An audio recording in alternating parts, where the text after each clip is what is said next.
બોટાદમાં ભત્રીજાની હત્યા કરનાર આરોપી ઝડપાયો છે।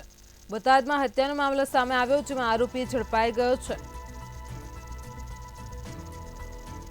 ગધડા રોડ શિવનગર વિસ્તારની ઘટના સામે આવી છે। હત્યાનો આરોપી ઝડપાઈ ગયો છે।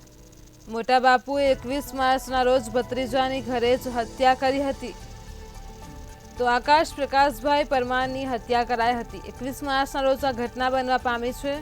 નળ કલેક્શન કાપી નાખ્યાની દાજમાં હત્યા કરાઈ છે। હત્યાનો આરોપી ઝડપાઈ ગયો છે, તો હત્યા કરનાર રાજુ પરમારની ધરપકડ કરવામાં આવી છે। પોલીસ દ્વારા આરોપીની ધરપકડ કરી વધુ તપાસ હાથ ધરી છે।